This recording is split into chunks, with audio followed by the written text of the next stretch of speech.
अस्सलामु अलैकुम वरहमतुल्लाहि वबरकातुहू। नाज़रीन किराम, प्यारे नबी सल्लल्लाहु अलैहि वसल्लम ने एक बड़ी अहम बात बयान फरमाई है। आप सल्लल्लाहु अलैहि वसल्लम फरमाते हैं, माल से मुताल्लिक़ लौ कान लिब्ने आदम वादियान मिन मालिन व फ़ी रिवायतिन वादियान मिन ज़हबिन लब्तग़ा सालिसन वला यमलअ जौफ़ इब्ने आदम इल्ला तुराब।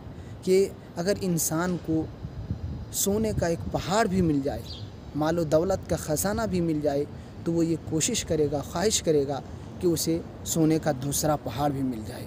अल्लाह के नबी सल्लल्लाहु अलैहि वसल्लम ने कहा, बराबर इंसान की यही ख्वाहिश रहती है, यही आरज़ू रहती है, दुनिया में चाहे जितना भी उसको मिल जाए, लेकिन उसकी आरज़ुएँ, उसकी ख्वाहिशें, उसकी चाहतें कभी पूरी नहीं हो सकती।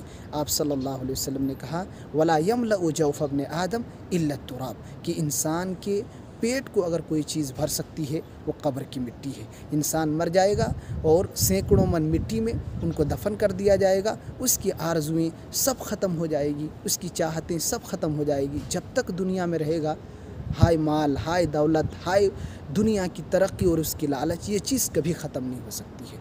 इसलिए प्यारे नबी सल्लल्लाहु अलैहि वसल्लम के इस फरमान से हमें ये पैगाम मिलता है कि कसरत माल की चाहत छोड़ दें। दुनिया में दुनिया हासिल करने, दुनिया के पीछे भागने में अपने वक्त को ज़ाय ना करें। जो कुछ अल्लाह दे, जिस हाल में रखे, उसका शुक्र अदा करें और उस पर क़नाअत इख्तियार करें, सब्र के साथ ज़िंदगी गुजारते रहें और आखिरत की तैयारी करें। अल्लाह ताला चाहे दुनिया में जितना भी जिसको दे दे, अगर आखिरत में उसको महरूम कर दिया तो उससे बड़ा बदनसीब कोई नहीं है।